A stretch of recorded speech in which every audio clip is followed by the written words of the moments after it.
Cell की terminal वोल्टता है ना, कैपिटल V टर्मिनल वोल्टेज,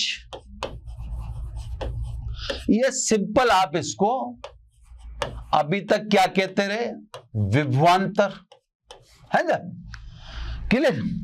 अब ये चीज क्या है जिसको हमने इंट्रोड्यूस किया है, तो इस चीज को समझो। सेल के बाहर, अब सेल के अंदर नहीं, सेल के बाहर एकांक धनावेश को प्रवाहित करने में किए गए कार्य को टर्मिनल वोल्टता या टर्मिनलों के मध्य विभवांतर कहते हैं। दोबारा बोल देता हूं, एकांक धनावेश को सेल के बाहर टर्मिनलों के मध्य प्रवाहित करने के लिए दी गई ऊर्जा या किए गए कार्य को टर्मिनल वोल्टता कहते हैं। आ जाओ सब, है ना। यदि आवेश कैपिटल Q को सेल के बाहर, केवल बाहर प्रवाहित करने में कार्य W बाहर है, तो एकांक धनावेश के लिए कार्य कितना हो गया, W बाह्य बटा Q। इसे कहते हैं विभवांतर या टर्मिनल वोल्टता। इसका ही मात्रक जूल प्रति कूलम, यानी इसका मात्रक भी वोल्ट ही। ये सब प्रारंभिक परिचय हुआ दोनों का। अभी हो सकता आप कम समझो, पर अभी टेंशन न ले, अभी तो इनकी शुरुआत ही हुई है ना। यहां तक की बात क्लियर होगी। सेल के बार कार्य बोलेंगे एकांक धनावेश के प्रवाह में, तो उसे बोलेंगे टर्मिनल वोल्टता, और बाहर प्लस अंदर बोलेंगे तो उसे बोलेंगे विद्युत वाहक बल। ठीक है साहब, अंतर तो बिल्कुल स्पष्ट जैसा है कि total work including cell is known as EMF and work excluding cell is known as terminal voltage या पोटेंशियल। ठीक है साहब। अब देखो सब, इसका मतलब यह हुआ कि संपूर्ण परिपथ में एकांक धनावेश को चलाने में किया गया कुल कार्य, टोटल बाहर प्लस अंदर, वह बाह्य परिपथ में चलाने में किए गए कार्य तथा सेल के अंदर आवेश के प्रवाह में किए गए या एकांक धनावेश के प्रवाह में किए गए कार्य के योग के बराबर होगा। यानी W आंतरिक प्लस बाह्य किसके बराबर होगा, W बाह्य प्लस W आंतरिक। एक बार और थ्योरेटिकल में बोल देता हूं, फिर आपको समझा दूंगा ना।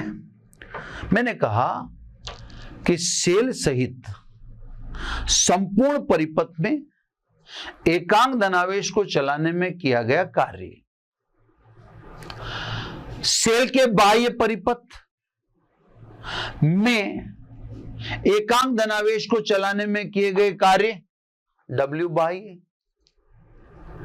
वह सेल के अंदर आवेश को चलाने में किए गए कार्य के योग के बराबर होगा। इसमें कोई दिक्कत ही नहीं है कि टोटल वर्क बाहर कार्य प्लस अंदर कार्य के योग के बराबर हो। Q से डिवाइड कर दीजिए इससे, यानी W आंतरिक प्लस बाह्य upon Q is equal to W बाह्य अपॉन Q प्लस W आंतरिक अपॉन Q। अब इसको तो अपन ने क्या लिखा है, E, इसको अपन ने क्या लिखा है, V, और ये अंदर की ओर किया गया कार्य है, तो इसको क्या लिख दें अपन, V डैश। अब साहब ओम के नियम से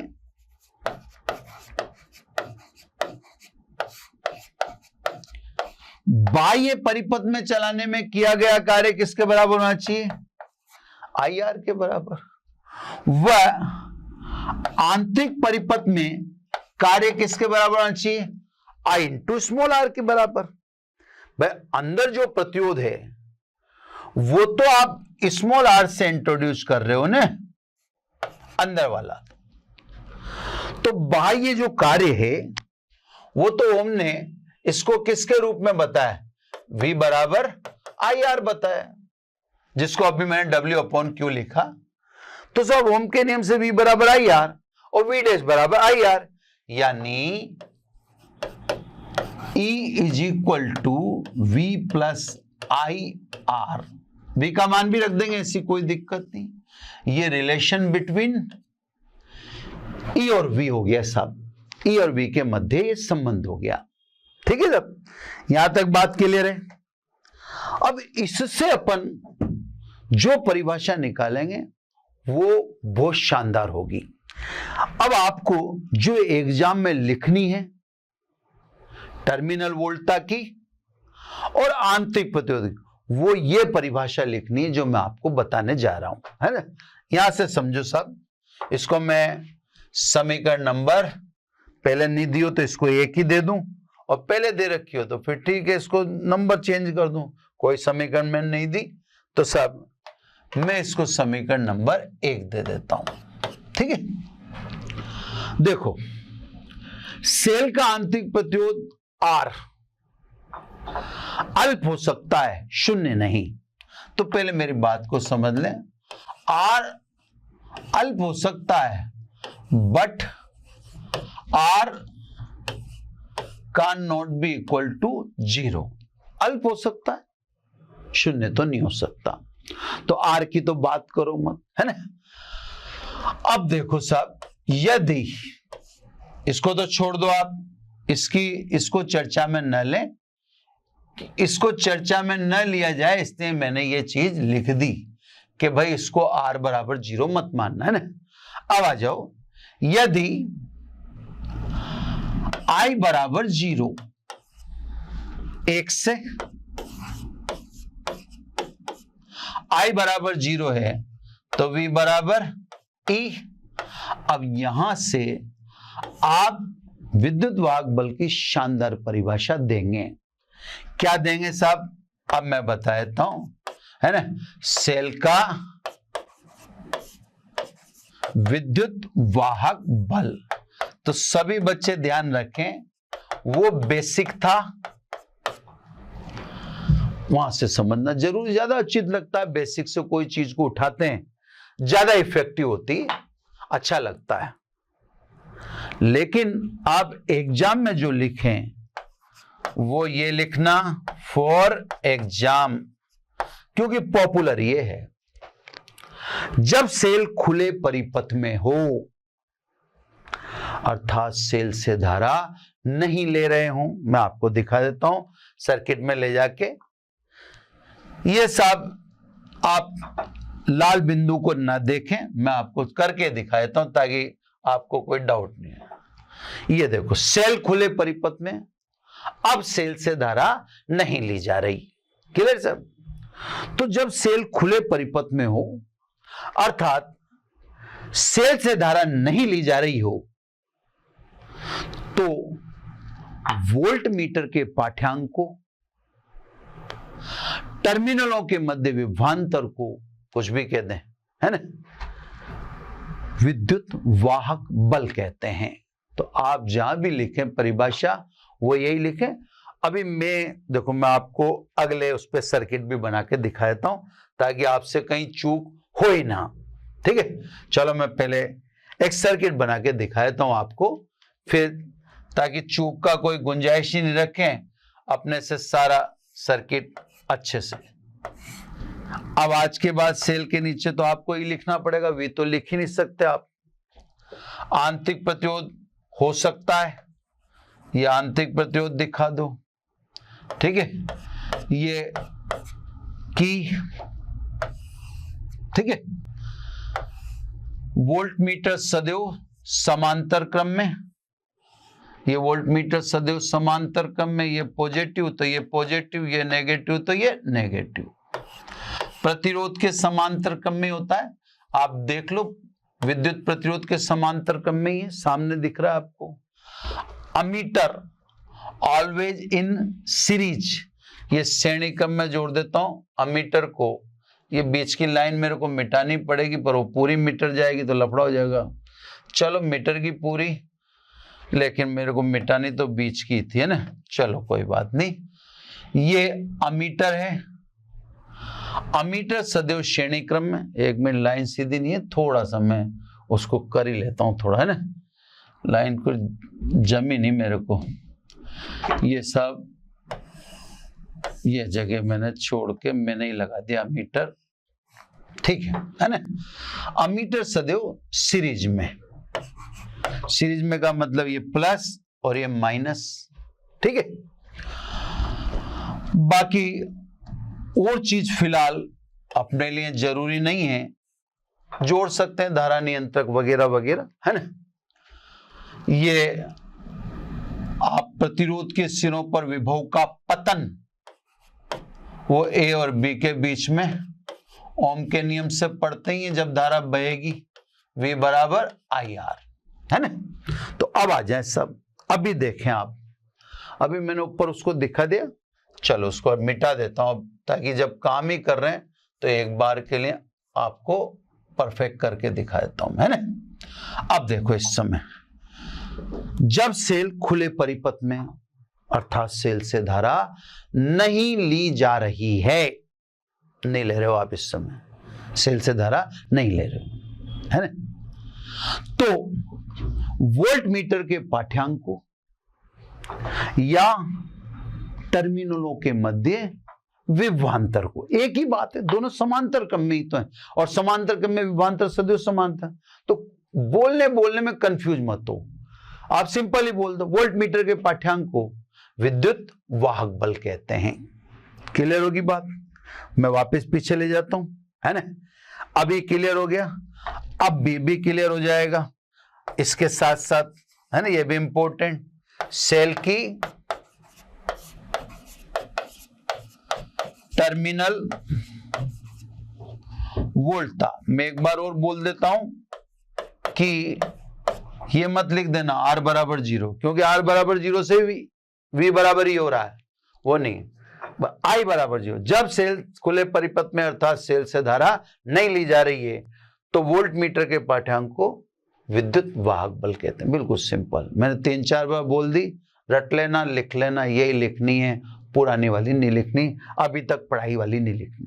अब टर्मिनल वोल्टता, अब देखो मैं बोलूंगा और आपको दिखाता जाऊंगा। जब सेल बंद परिपथ में है ना, जब अभी सब दिखा रहा हूं मैं आपको, ये देखिए सेल बंद परिपथ में है, ये लो कुंजी ऑन, अर्थात सेल से धारा ली जा रही है, ये लो सब।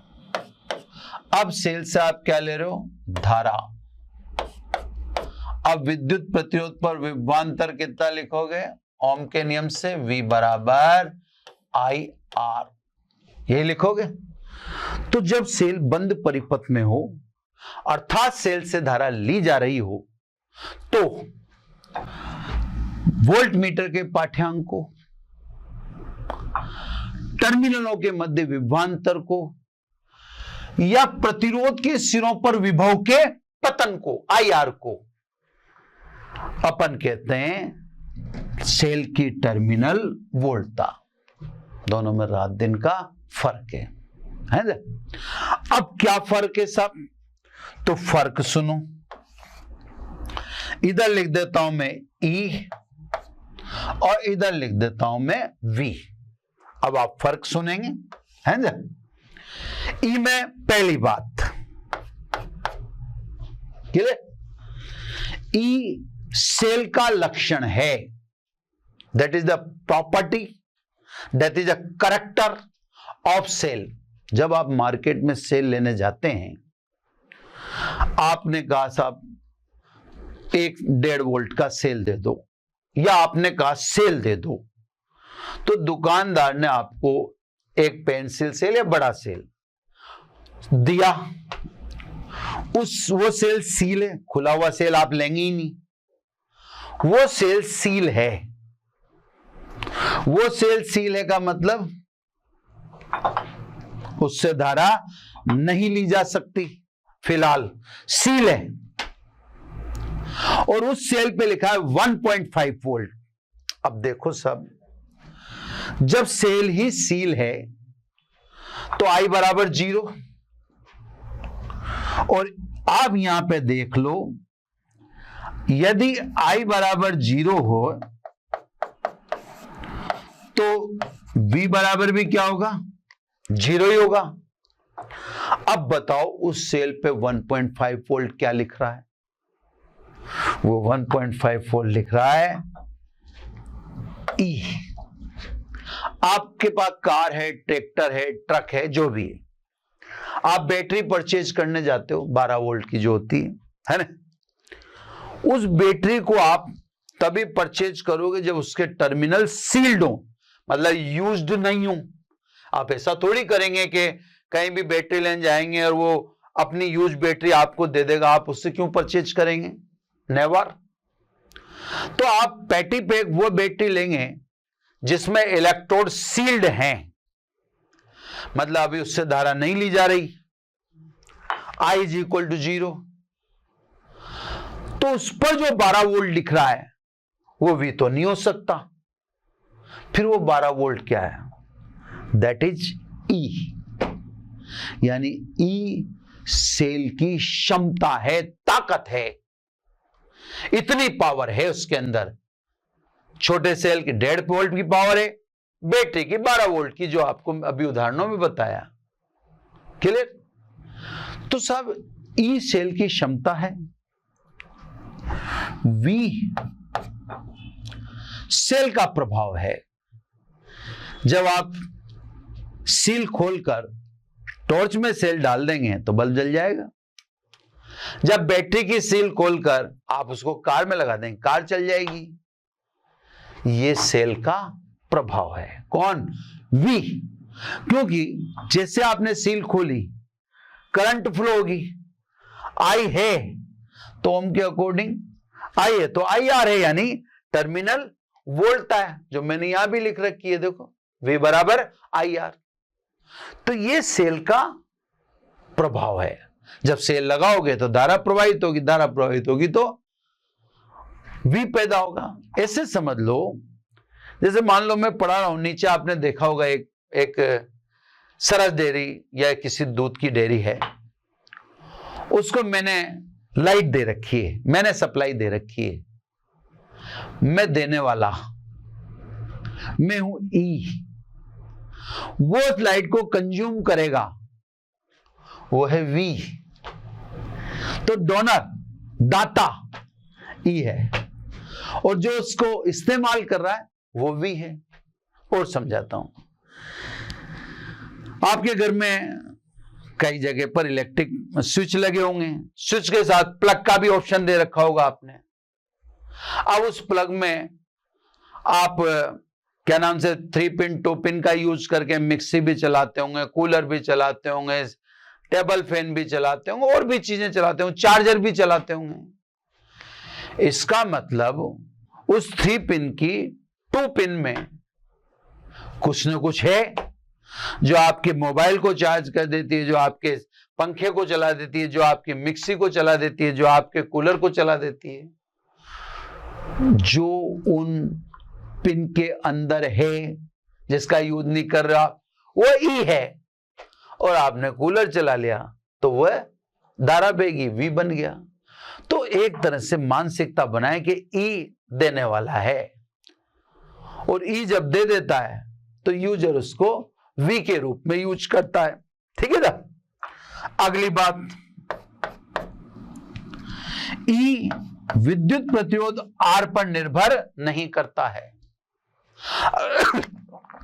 अगर R पर निर्भर करता होता तो मैं परिभाषा में यह क्यों कहता कि जब सेल खुले परिपथ में, मैंने ई की परिभाषा में कहा सेल खुले परिपथ में अर्थात सेल से धारा नहीं ली, तो आर तो कहीं रोल में ही नहीं है। तो सब ई विद्युत प्रतिरोध से प्रभावित नहीं है। चलो बेटर समझ में आना चाहिए, कोशिश पूरी कर रहे हैं। वी आर से प्रभावित है। देखो आप, वी बराबर आई आर है ना, तो वी को विद्युत प्रतिरोध से लेना देना है। वी विद्युत प्रतिरोध के बढ़ने पर बढ़ेगा, विद्युत प्रतिरोध के घटने से घटेगा, है ना, क्योंकि वी का आर से डायरेक्ट रिलेशन है। नेक्स्ट, परिपथ के भंग हो जाने पर, परिपथ के भंग हो जाने पर क्या मतलब है साहब? ये परिपथ ऐसे ब्रेक कर दो, तोड़ दो। ये तोड़ दिया साहब मैंने, ये तोड़ दिया, ये लो भंग कर दिया। परिपथ के भंग हो जाने पर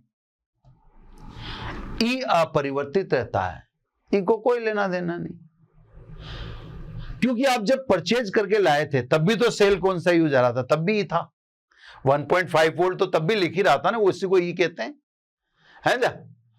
तो ई को या ई परिपथ भंग होने से प्रभावित नहीं होता, उसको परिपथ भंग होने से कोई लेना देना ही नहीं है, क्योंकि हम जब लेने जा रहे हैं तो जो पैक्ड बैटरी उस पर तो 12 वोल्ट लिख रहा है, वो ई तो है ना। अब सब अभी तो वापस लगा दूं, है ना, दिखा दिया मैंने भंग करके, ये ऑन कर दिया वापस। अब इसमें आ जाए, अगर परिपथ भंग कर दोगे तो आई बराबर 0 हो जाएगा, और आई बराबर 0 हो जाएगा तो टर्मिनल वोल्टता भी 0 हो जाएगी। तो ई परिपथ के भंग होने से आप प्रभावित है, जबकि वी परिपथ के भंग होते ही 0 हो जाएगा, क्योंकि वी परिपथ के भंग होने का मतलब आई बराबर 0, क्योंकि वी बराबर आई आर तो वी भी 0। लास्ट, ई का इस्तेमाल जनरेटर के लिए कर सकते हैं। जैसे आपको जो बिजली दे रहा है, जैसे मान लीजिए अपन राजस्थान में रहते हैं तो आरएससीबी से बिजली आ रही है, आरएससीबी को थर्मल पावर प्लांट या आरएपीपी वगैरह जो भी दे रहे हैं, तो वो क्या जनरेट करते हैं? ई, है ना, जो वो हमारे घर भेजते हैं वो ई होता है। तो ई का उपयोग सेल, बैटरी, जैसे मैंने लिख रखा ना, ये देखो, आज के बाद आप भी ई का लिखेंगे, हमेशा सेल के नीचे अब ई लिखना पड़ेगा आपको, है ना, हमेशा सेल के नीचे अब ई लिखना पड़ेगा, अब वी नहीं लिख सकते, वी अलग चीज है, ई अलग चीज है। तो सब ई का इस्तेमाल सेल, बैटरी या जनित्र के लिए कर सकते हैं, और वी का इस्तेमाल किन्हीं दो बिंदुओं के मध्य किया जा सकता है, किन्हीं दो बिंदुओं के मध्य, उसमें सेल बैटरी भी है। मैंने भी परिभाषा में क्या कहा था आपको, अगर ध्यान दिया हो आपने, तो मैंने क्या कहा था, जब सेल बंद परिपथ, सॉरी, जब सेल खुले परिपथ में अर्थात सेल से धारा नहीं ली जा रही हो, तो टर्मिनलों के मध्य विभवांतर यानी वोल्ट मीटर के पाठ्यांक को विद्युत वाहक बल कहते हैं। तो सब कहने का मतलब अब आप क्लियर समझ गए होंगे, ई सेल से अटैच क्वांटिटी है ना, वी सेल का प्रभाव है। अब आज के बाद पूरे चैप्टर में या पूरी फिजिक्स में अब आपको सेल के नीचे वी नहीं लिखना, अब आप दोनों के अंतर को समझ चुके हो, ये अलग चीज है, is the power of cell. तो स्वाभाविक है सेल के नीचे तो उसकी पावर ही लिखेंगे, उसका इफेक्ट थोड़ी लिखेंगे। इफेक्ट तो आर क्या लिख ही रखा है, ये देखो, इफेक्ट अपन प्रतिरोध क्या लिख तो रहे हैं, ये देखो ये इफेक्ट लिख रहे हैं, तो यहां भी लिखेंगे, वहां भी लिखेंगे, ऐसा थोड़ी होगा। यहां आप उसका पावर लिखो, वहां उसका इफेक्ट लिखो, तो ई और वी में अंतर बिल्कुल क्लियर है, बिल्कुल क्लियर। जब आप एग्जाम में जाओगे तो ई कई सारे फॉर्मूलाज में आएगा, ई कई सारे फॉर्मूलाज में आएगा, तो आपसे कहे एक्सटर्नल कि ई का मान बताओ, तो आप स्विच ऑफ कर देना, स्विच ऑफ करके वोल्ट मीटर में देख लेना, वोल्ट मीटर में जो दिखे वो ई है, ठीक है ना। चलो सब ई की और वी की बात इस परिभाषा से आपको ज्यादा सुंदर लगी होगी, ये जो अपन ने बताई। क्लियर? अब सब इसी से और चीजें मैं आपको बताता हूं, इधर कंटिन्यू आके। इसी से दो प्रैक्टिकल भी हैं आपके, है ना? आपसे प्रैक्टिकल में कहा जाता है सेल के आंतरिक प्रतिरोध की गणना कीजिए। तो सब E बराबर V प्लस आई आर, इसलिए R बराबर E minus V upon I. तो आंतरिक प्रतिरोध की गणना कीजिए। तो आंतरिक प्रतिरोध की गणना करने के लिए एक सूत्र तो ये है, इसमें E तो वोल्ट मीटर से नाप ही लोगे आप, I अमीटर से नाप लोगे। तो ये यूं कहेगा वोल्ट मीटर व अमीटर का उपयोग कर सेल के आंतरिक प्रतिरोध की गणना कीजिए। तो इस सूत्र से कर लेना। अगर ये कह दे कि नहीं मैं तो अमीटर नहीं दे रहा, तो साहब क्योंकि I की जगह अपन क्या लिख सकते हैं V अपॉन आर, इसलिए एस से सेल के आंतरिक प्रतिरोध का एक और फॉर्मूला बना दे, एस से, है ना, R is equal to E minus V, और इसकी जगह रख दें V अपॉन आर, यानी R is equal to E minus V upon V into capital R। समझिए आप, यानी ये सेल के आंतरिक प्रतिरोध के सूत्र हैं, काम के हैं, आप इनके बारे में जानकारी रखिए, ध्यान रखिए, है ना। सेल का आंतरिक प्रतिरोध या तो वोल्ट मीटर और अमीटर की सहायता से सेल का आंतरिक प्रतिरोध ज्ञात करें बोला जाएगा, या बोला जाएगा वोल्ट मीटर व प्रतिरोध बॉक्स की सहायता से। प्रतिरोध बॉक्स कहना तो जरूरी नहीं है, केवल वोल्ट मीटर की सहायता से सेल का आंतरिक प्रतिरोध ज्ञात करें। चलो सब, है ना। अब आ जाओ परिपथ में कुल धारा, इससे से आ जाओ सब। E बराबर V की जगह क्या लिख दूं आई आर, और ये I स्मॉल r यानी I बराबर R प्लस स्मॉल r, इसलिए I is equal to E upon R plus small r। E का मतलब यहां पर है परिणामी विद्युत वाहक बल, ओम का नियम है ये, और स्मॉल r और कैपिटल R। तो मैंने आपसे क्या कहा था, सेल का आंतरिक प्रतिरोध सदैव विद्युत प्रतिरोध के श्रेणी क्रम में होता है। तो इसको क्या लिख दें, परिपथ का क्या हो गया, ये कुल प्रतिरोध हो गया। भाई आंतरिक प्रतिरोध सदैव विद्युत प्रतिरोध के श्रेणी क्रम में होता है, तो टोटल रेजिस्टेंस श्रेणी क्रम में तो R plus capital R plus small r ही होगा। यानी परिपथ और टोटल सर्किट की बात रहे, ओम का नियम ब्रांच में भी लगता है जैसा कि मैंने पिछले लेक्चर में बताया, और ओम का नियम कंप्लीट सर्किट में भी एप्लीकेबल है। तो सब आप कंप्लीट सर्किट के पॉइंट ऑफ व्यू से समझें।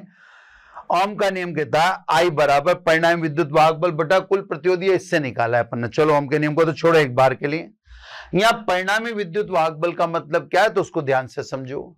अभी तक तो आपने एक ही सेल लगा हुआ देखा है ना। अगर अपन एक से ज्यादा सेल लगा देंगे तो फिर उस समय आप विद्युत वाहक बल कैसे ज्ञात करोगे, तो इसलिए मैंने यहां लिख दिया परिणामी विद्युत वाहक बल। तो इस बात को मैं ध्यान से समझना, यदि एक से अधिक सेल लगे हुए हों, अभी मैं लगा के दिखा दूंगा, यदि एक से अधिक सेल लगे हुए हों तो परिणामी विद्युत वाहक बल व कुल प्रतिरोध का अनुपात परिपथ में प्रवाहित धारा के बराबर होता है। परिणामी विद्युत वाहक बल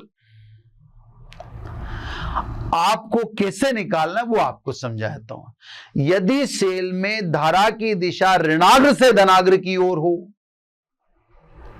तो विद्युत वाहक बलों का योग होगा, या विद्युत वाहक बल को धन चिन्ह से दर्शाना।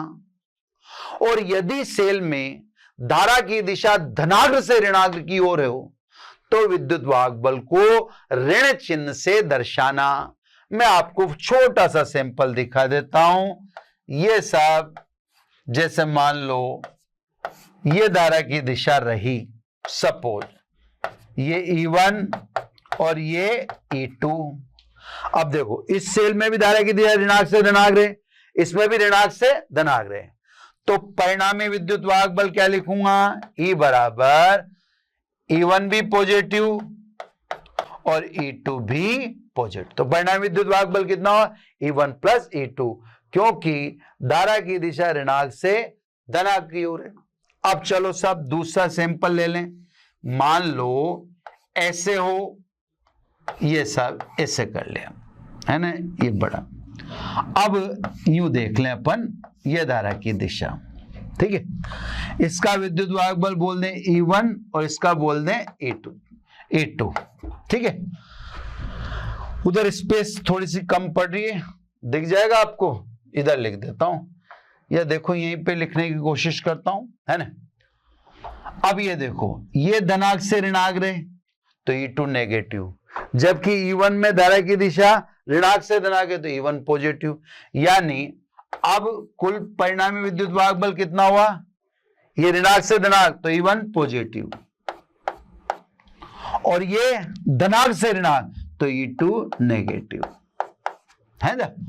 तो परिणामी विद्युत वाहक बल सेल के विद्युत वाहक बलों के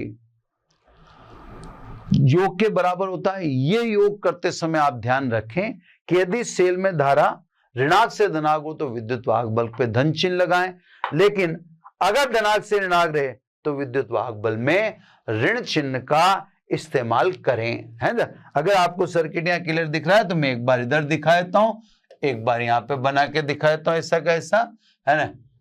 ये भाई वहां क्या नाम से बाय द वे दब जाए, आप प्रकट नहीं हो पाए तो आपको यहाँ दिखा रहा हूं, ये देखो, है ना।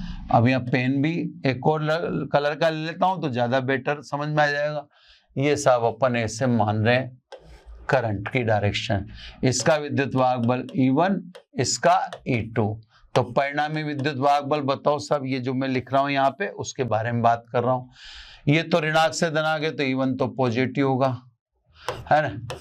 ये धनात्मक से ऋणात्मक रहे तो ये नेगेटिव होगा, तो परिणामी विद्युत वाहक बल क्या हुआ? E1 माइनस E2, है ना। बाकी तो ओम का नियम जो है इससे टोटल वोल्टेज बटा total current is equal to total voltage बटा total resistance is equal to total current.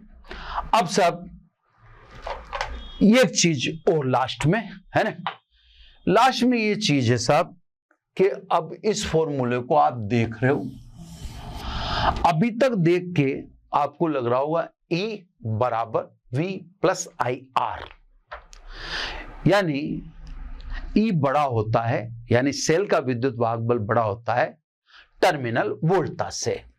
तो साहब अब अगले पेज पर आइए, क्या E always be greater than V?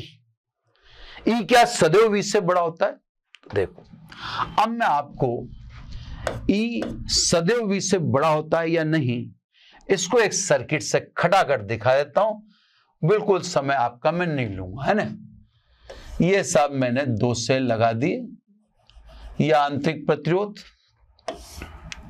अभी तक आपने एक ही सेल देखा, इसलिए अब आपको E बड़ा है या V ऐसा समझाने के लिए मैंने ये 2 सेल है, ये E1 E2, ये R1 R2, है ना, R1 R2।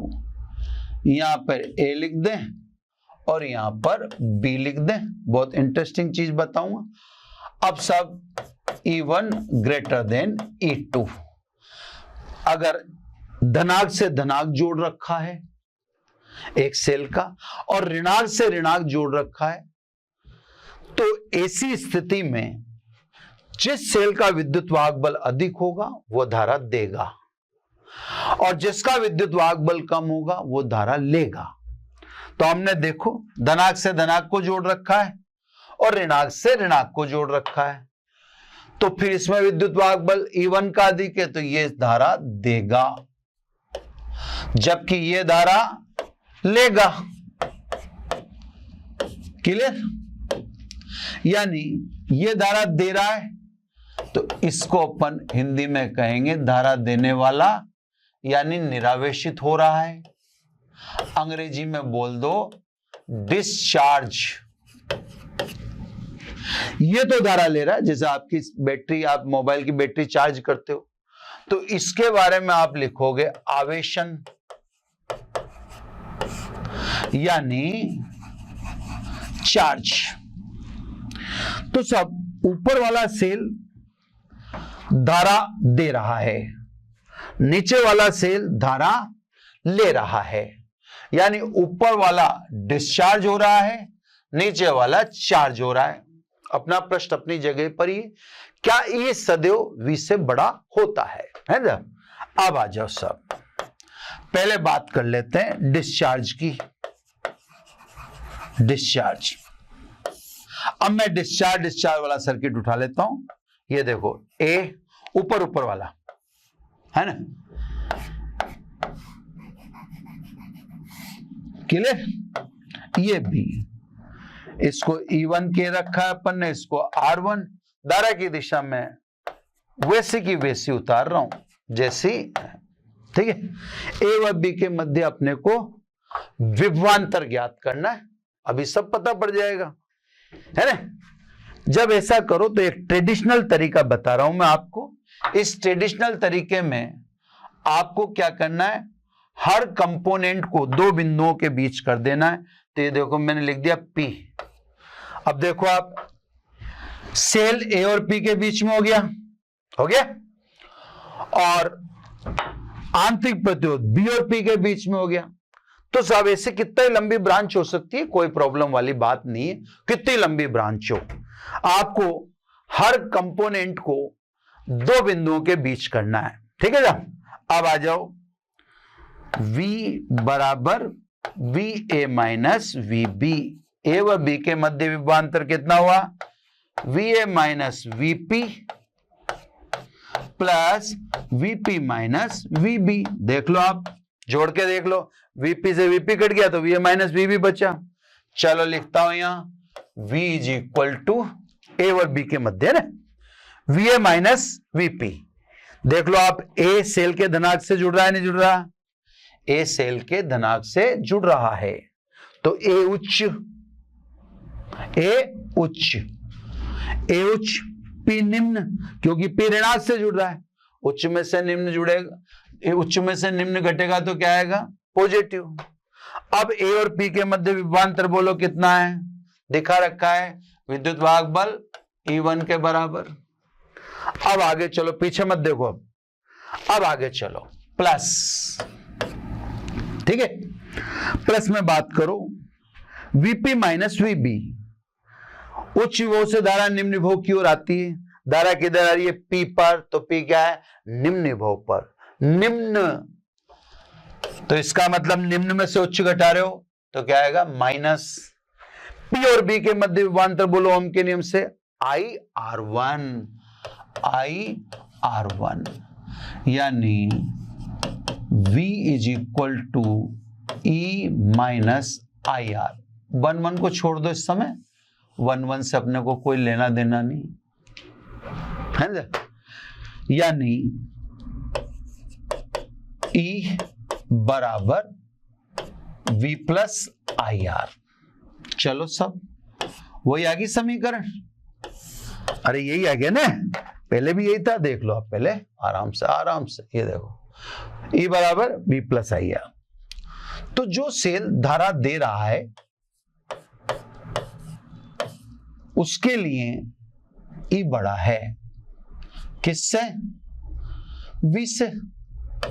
ये शुरू से आ भी रहा था और अब तो सामने प्रकट हो ही गया। चलो सब, जो सेल धारा देने वाला है उसके लिए E ग्रेटर देन V।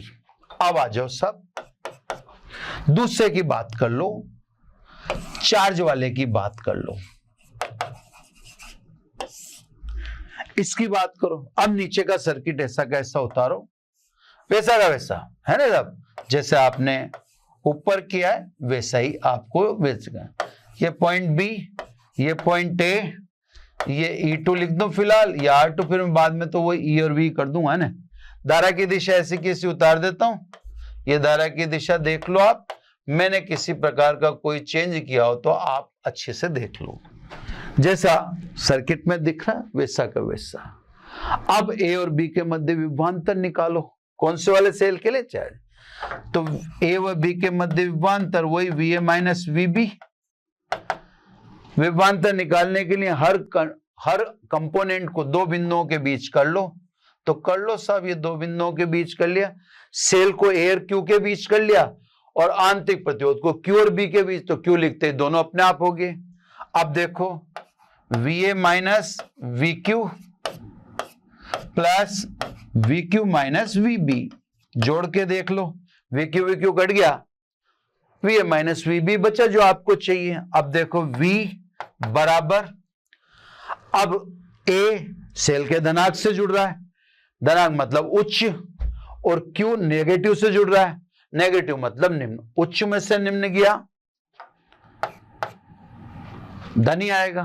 ए और क्यू के मध्य विभवांतर सेल के रूप में लिख रहा है, विद्युत वाहक बल के रूप में क्या लिख रखा है, E2। क्लियर? नेक्स्ट आओ सब, अब धारा की दिशा से देखना पड़ेगा, क्यू और बी के बीच में धारा क्यू से जा रही है, इसका मतलब क्यू किस पे, उच्च विभव पर, और बी किस पर है, निम्न विभव पर। उच्च में से निम्न गया, पॉजिटिव रहेगा। क्यू और बी के मध्य विभवांतर IR2। अगर मैं जनरल फॉर्म में लिखूं तो V बराबर E प्लस IR। अब लफड़ा हो गया। अब आप देखो ध्यान से, है ना, अब बात वो नहीं रही जो आपने सोची थी। अब V E और IR के योग के बराबर होता है, यानी यहां देखें तो V ग्रेटर देन E। तो कोई अगर आपसे पूछता है कि क्या E सदैव बड़ा होता है इस V से, नहीं, ऐसा नहीं कह सकते। अब क्या जवाब दोगे आप? अब आप जवाब दोगे कि जब सेल धारा प्रदान करता है, जो सेल धारा दे रहा हो सर्किट में, उसके लिए E सदैव ग्रेटर देन V, यानी E बराबर V प्लस IR। हमारे जो इन केसेज में भी यही प्रॉब्लम आ रही थी। देखो इसमें ये धारा दे रहा था, इसमें यही आएगा। इससे पहले भी एक ही सेल हमने लगा रखा था, वो धारा दे रहा था, तो वहां भी हमें रिलेशन यही आना था, E बराबर V प्लस IR। तो जो अभी तक हमने एक ही एक सेल तो लगाए, और एक ही सेल लगाए तो धारा देगा, और जब सेल धारा देगा तो E बराबर V IR, E बराबर V प्लस IR। इसको फॉलो करना, इसका ऑबे होगा, इसका अनुसरण होगा, इसका पालन होगा जब सेल धारा देगा।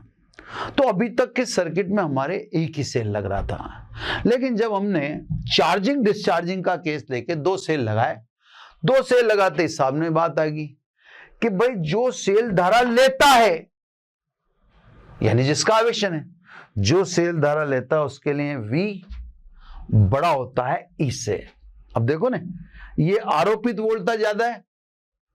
आपका मोबाइल चार्ज हुआ तो उस पर आरोपित, जैसे मान लिया 8 वोल्ट का आपका मोबाइल है, तो उस पर 11 वोल्ट आरोपित करूंगा तभी तो चार्ज होगा।